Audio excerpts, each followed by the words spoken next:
रामकृष्ण हरी मंडळी. चला तर आज आपण व्हिडिओला सकाळी सकाळी सुरुवात केलेली. तर चहा पाणी झालं तर म्हणलं चला आता लगेच आपण भाजी. आता भाज्या आहेत भरपूर पण काय करावं चला म्हणलं खूप दिवस झालं उडदाच्या डाळीचं डाळ मिरचूच खाल्लं नाही. तर चला म्हणलं मी काय केलेलं आता हे डाळ चांगली भाजलेली कढईत आणि भाजून नंतर भिजू घातलेली चिपड्याची डाळ आहे. आता त्याला एक पाण्यानं धुवायची, जास्त काय मी चिपड्याची काढणार नाही आणि मस्तपैकी यायचं डाळ मिरचं बनवणार आहे. कढई मस्त गरम झालेली, त्यात तेल घातलं आणि हे मोहरीचं तेल आहे त्यामुळे थोडंसं लालसर दिसते. तर तेल पण गरम झालेलं आहे, थोडीशी मोहरी घातली, नंतर थोडंसं जिरं पण तळतळलं.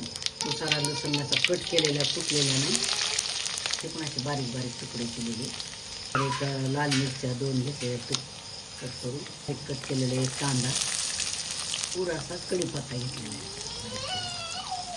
छानपैकी असं परतवण्याचा कांदा चांगला लाल होतो. छान परतवलेला आता त्यासाठी छोटं टमाटर कट घ्यायचं, त्याचं थोडं परतून घ्यायचं आणि त्याचं आता हे लाल सरस झालेलं. आता याच्यात काय करायचं, थोडीशी धना पावडर घालणार आहे मी, लाल तिखट, हळद आणि आपलं स्वयंपाकाचं कराळ असतं ना, कराळाची पावडर घालणार आहे. भाजीला वापरलं छानपैकी असतो, भाजीला कलर येतो आणि टेस्ट पण येतो. चांगलं परतून घ्यायचं.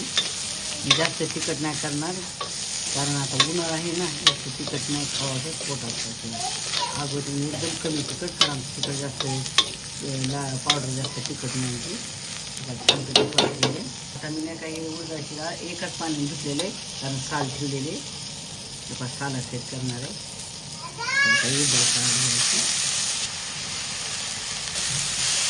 आणि याच्यात नाही का थंड पाणी नाही घालायचं, म्हणजे गरम पाणी घालायचं, म्हणजे छान चव पण येते आणि लवकर शिजते पण.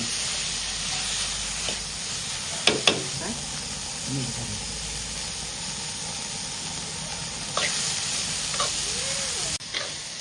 तर आता याच्यात काय करायचं, हे गरम पाणी केलेलं आहे मी, गरम पाणी घालणार आहे याच्यात. आता ही डाळ मोकळी करायची असली किंवा सरभरीत करायची असेल तर त्याच्यानुसार पाणी घालायचं. मी थोडी सरभरीत करणार आहे.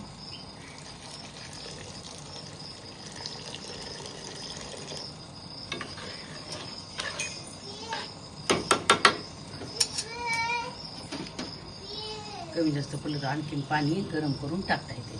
नाही का शेंगदाण्याचा कूट थोडासा टाकू शकता किंवा तिळाची पावडर, पण मी तिळाची पावडर आणि शेंगदाण्याचं कूट पण नाही टाकणार कारण अशीच करणार आहे थोडीशी सरभरीत. मस्त करतात अशी उडदाची डाळ शिजायली. आता वरून थोडी कसुरी मेथी घालायली. तर शिजलं का बघू.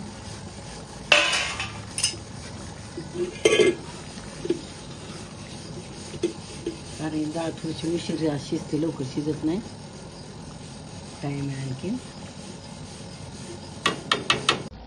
पहा आता ही डाळ पण मस्तपैकी शिजलेली आहे पहा, कारण आम्हाला जास्त गाळ नाही आवडत, पण शिजली डाळ मस्त. चला आता याला भांड्यात काढून देऊ.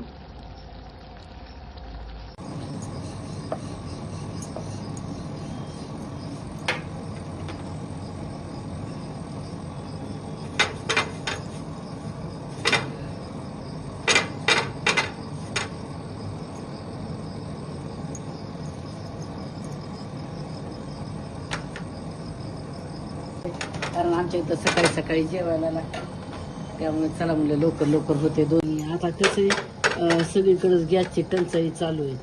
तर आम्हाला तर समजा खेड्यामध्ये चुली पेटवता येतात काही, पण सिटीमध्ये तर किती अवघड आहे. तसं तर नाही का, चुलीवरचं स्वयंपाक एकदम सगळ्यात भारी. आम्ही सहसा जास्त चुलीवर मी करते. मस्त चुलीवरचा स्वयंपाक म्हणजे ओरिजिनल खाण्याचं आपल्या शरीरासाठी.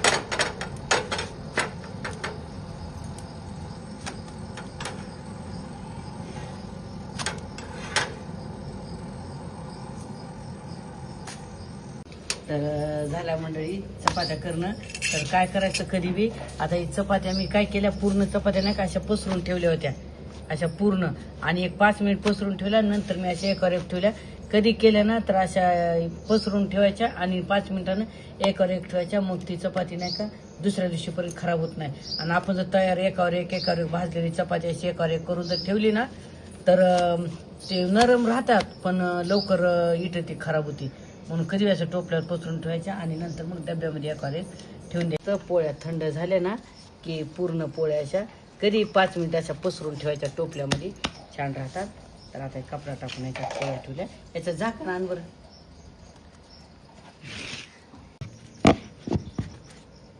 तर आता हे भाजी पण कढईतले भांड्यात काढायचं, कारण चुलीवर कढईचं बुड भांड्याचं बुड काळं होतं ना, मग सगळीकडे काळं काळं होतं, म्हणून भाजी याच्यात काढून कढई लगेच घासायला टाकणार आहे. मस्त सरभरीत अशी झालेली भाजी, जास्त बघा एकदम साध्या आणि सोप्या पद्धतीने उडदाच्या डाळीचं डाळ मिरचू आणि चपाती आणि एकदम चवीला एकदम भारी असं झालेले. चला, कसं वाटलं आमचा आजचा छोटासा ब्लॉग, साध्या सोप्या पद्धतीने केलेला स्वयंपाक, डाळ मिरचू आवडला जरूर कमेंट करून सांगा. आणि तुम्ही जर माझ्या चॅनलला नवीन असेल लाईक करा, शेअर करा, न विसरता सबस्क्राईब करा. चला तर पुन्हा भेटू पुढच्या अशाच नवनवीन व्हिडिओमध्ये. धन्यवाद. रामकृष्ण हरी.